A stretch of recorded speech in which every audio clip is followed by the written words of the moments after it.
Welcome to the Digital How-To series. Today I'm going to show you just how easy it is to create audiences within the Facebook ads platform. So whether you have a business account, you would go to business.facebook.com, or alternatively you would just navigate to the ads link from your Facebook profile. In both cases you'll have the option to create a new campaign. So here we go, I'm going to hit create. I'm going to create a new campaign from scratch. It's going to ask me what type of campaign. Just for the purpose of the demo, I'm going to choose auction. It then asks what objective that you're trying to achieve. Most of them are self-explanatory. In this case, I want to send traffic to the algorithm agency website. So I just choose that as the objective and hit continue.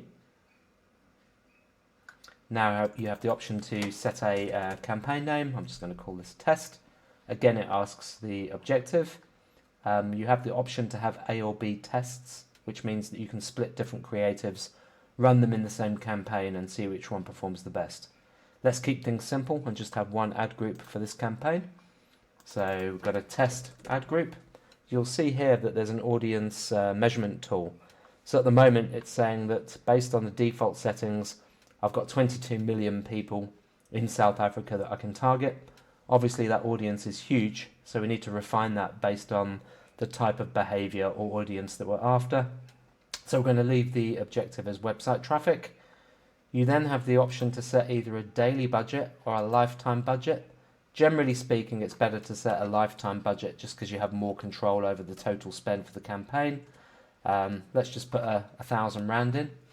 In terms of start date and end date, it's really up to you, but generally speaking, it's better to set a period of, say, minimum 2 weeks so that you spread that spend over time.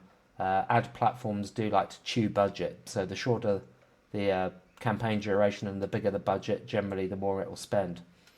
So now we have the option to either load a saved audience that we've created before. In this case, we're going to create an audience from scratch.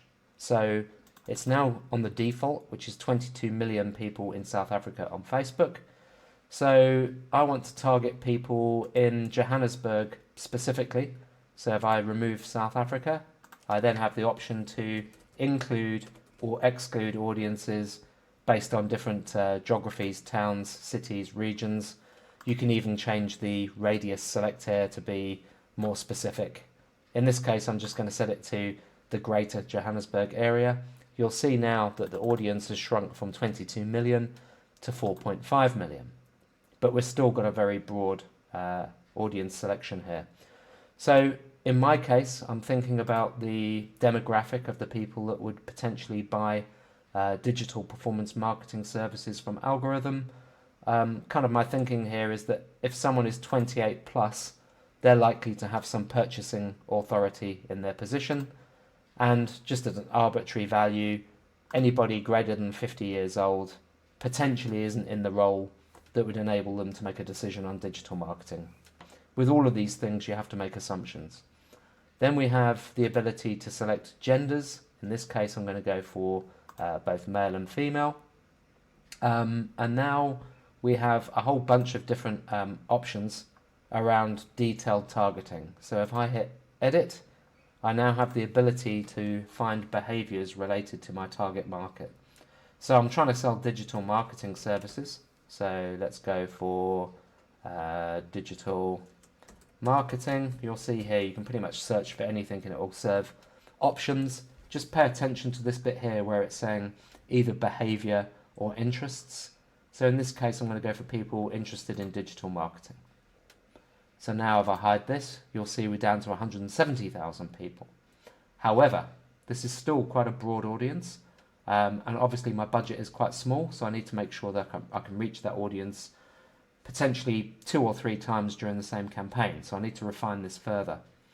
One of the key things here is that you can narrow an audience by saying and must also match.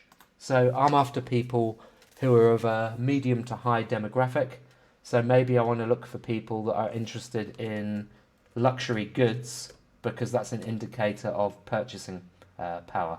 So now I can say and interested in luxury goods, and we can see that the audience size has shrunk. So you get the idea. You can search and either include or exclude.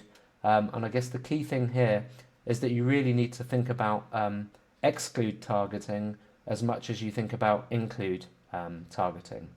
So now I want to add some more behaviors to shrink the audience.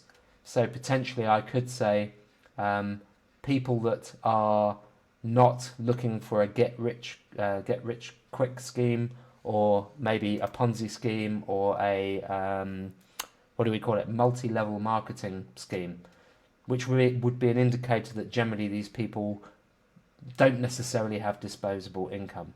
As I said, all of these things are kind of discriminatory by default, but you definitely need to make assumptions or you're going to reach a lot of the wrong audience.